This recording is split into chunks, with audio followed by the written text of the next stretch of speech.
ঢাকাস্থ বৃহত্তর বরিশাল ফাউন্ডেশনের উদ্যোগে হিট ওয়েভের দ্বিতীয় ধাপের দ্বিতীয় দিনে শরবত বিতরণ কার্যক্রম শুরু করেছেন। ঢাকাস্থ বৃহত্তর বরিশাল ফাউন্ডেশন হিট ওয়েভের প্রথম ধাপে টানা 10 দিন পথচারী শ্রমজীবী মানুষের মাঝে শরবত বিতরণ কার্যক্রম করে আসছিল। এরপরে কিছুদিন বৃষ্টি হওয়ায় আবহাওয়া অনুকূলে থাকায় তারা শরবত বিতরণ কার্যক্রম বন্ধ রেখেছিল।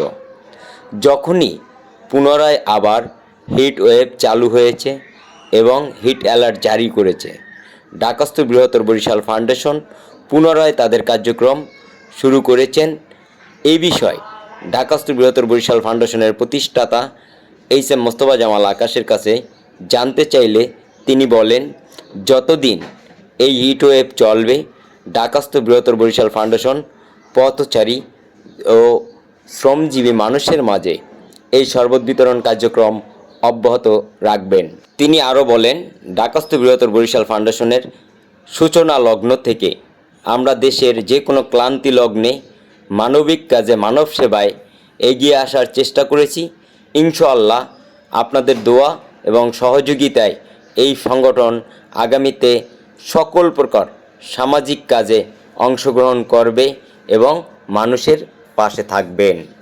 ঢাকাস্থ বৃহত্তর বরিশাল ফাউন্ডেশন আজকে হিট ওয়েভের দ্বিতীয় পর্বে প্রথম দিন থেকে যে শরবত বিতরণ কার্যক্রম আজকে শুরু করেছে, আর তাই সেই জন্য আপনাদের ধন্যবাদ জানাই।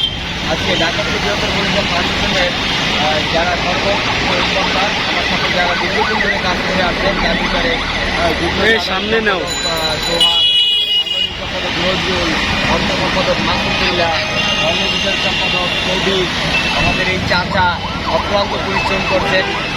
আমায় বরিশাল ফাউন্ডেশনের প্রতিষ্ঠাতা সাধারণ সম্পাদক হিসেবে আমি সবাইকে অসংখ্য ধন্যবাদ জানাচ্ছি।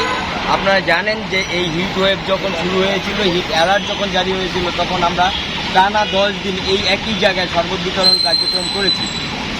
তারই ধারাবাহিকতায় এখন আমরা দ্বিতীয় পর্বের প্রথম দিন যাত্রা শুরু করলাম।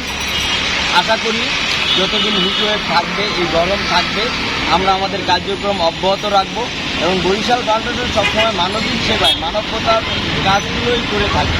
তাই আপনারা যারা আমাদের এই বরিশাল ফাউন্ডেশনের সদস্য এবং হয়েছেন এবং এখনও যারা হন নাই, তাদের কাছে আমার অনুরোধ, আপনারা আসুন, বরিশাল ফাউন্ডেশনের সাথে সম্পৃক্ত হন। বরিশাল ফাউন্ডেশনে আমরা বরিশালের যে বাইরে আছি ঐক্যবদ্ধ হয়ে আমরা চাই মানব সেবামূলক কিছু কাজ করে যেতে, যাতে মৃত্যুর পরে অন্তত আমাদের স্মরণ করে যে আমরা ভালো কিছু কাজ করে এই পৃথিবী থেকে বিদায় নিই। এই পৃথিবীর ক্ষণস্থায়ী চিরস্থায়ী নয়, আমাদের চলে যেতে হবে। তা আমরা যাতে ভালো কিছু কাজ করে এই পৃথিবী থেকে বিদায় নিতে পারি, এই প্রত্যাশাই আমরা রাখি। ধন্যবাদ সবাই।